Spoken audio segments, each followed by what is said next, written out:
L'enjeu, c'est pas le robot, c'est l'automatisation du travail, bien évidemment. Hein, et évidemment aussi que l'enjeu, c'est pas simplement de dire qu'il va y avoir un remplacement mot pour mot, personne pour personne, robot pour individu. C'est des écosystèmes qui se transforment de manière assez profonde. Et l'enjeu, c'est que nous puissions choisir nos écosystèmes plutôt que de nous les faire imposer par Google.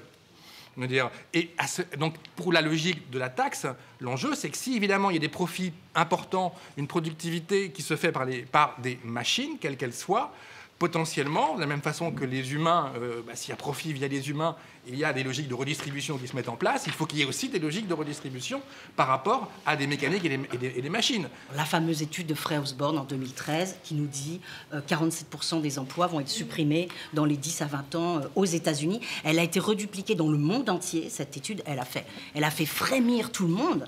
Qu'est-ce que nous disent ces études finalement, l'étude allemande et les deux françaises?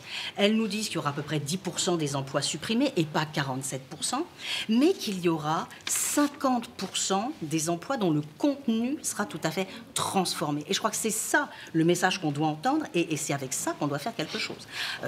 Quelle politique on met en œuvre pour accompagner, pour orienter, pour freiner? Voilà, c'est là que la taxation des robots revient. Mais partons d'un paysage serein et nuancé. Aujourd'hui, dans les modes de taxation, de la répartition globale de notre richesse, on le fait à partir des hommes. Et je pense qu'intégrer le robot, non pas pour savoir est-ce qu'il est bon, est-ce qu'il n'est pas bon, est-ce qu'il va transformer les emplois, etc., mais tout simplement sous l'angle de à quelle hauteur participe-t-il de la création de la richesse, et donc à quelle hauteur on va se permettre de le ponctionner pour redistribuer cette richesse sur les hommes. Ça me paraît être le fruit de la réflexion dans la proposition de Benoît Hamon. Il y a un enjeu qui est de redistribution de la valeur, c'est que une taxation sur le fait que pour avoir produit ces services de grande qualité en intelligence artificielle, elles ont exploité énormément de données personnelles et que ça, il faut le redistribuer absolument. Et alors là, il me semble qu'une taxation est absolument nécessaire. C'est-à-dire c'est une évidence. Dès lors qu'il y a un risque de précarisation, un risque de plus grand chômage, dès lors qu'on n'est pas certain qu'il va y avoir une reconduction à l'identique, et surtout qu'on n'est pas certain que c'est les mêmes travaux, les mêmes boulots qui vont...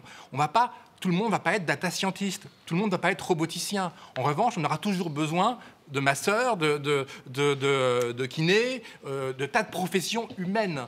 L'idée, c'est de retrouver le sens de profession humaine que des robots ou des bots ne pourront pas faire, et de donner de la valeur à ces travaux, à ces métiers, à cet art de faire humain dans un écosystème qui est en train de se transformer. Je sens qu'un certain nombre de gens sont encore sur des positions de défendre le travail comme valeur cardinale, alors que d'autres sont déjà au-delà de ça. Le fondement de l'économie, c'est pas le travail, c'est la production de valeur et la distribution de la valeur ajoutée produite. Or, tout ce qu'on dit renvoie à quelque chose qui me paraît sous-estimé, à savoir qu'aujourd'hui, nous ne connaissons pas le processus de production de la valeur dans beaucoup de situations, y compris simples. Nous, dans le 11e, les gens qui sont au RSA, vous en avez la grande partie, ce sont des artistes, ce sont des plasticiens.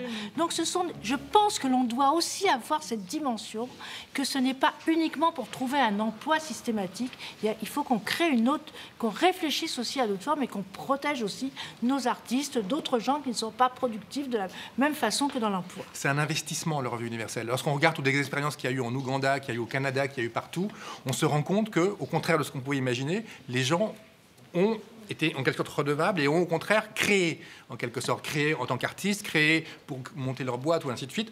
On voit que c'est un investissement, c'est une liberté qui s'ouvre, mais pas au nom d'une valeur rancie, d'une valeur travail un petit peu fatiguée, mais au nom d'une valeur qui effectivement est celle d'une richesse spirituelle et intellectuelle que nous devons trouver, un autre type de valeur qui va avec la transition écologique, c'est-à-dire d'une valeur qui ne soit pas destructrice de nos environnements intellectuelle, spirituelle et autres, mais au contraire, qui soit productrice quelque part de singularité, tout simplement. Donc, alors après, taxe robot ou pas, il faut taxer la création de richesses financières via l'automatisation. On taxe les profits, la plus-value via l'automatisation.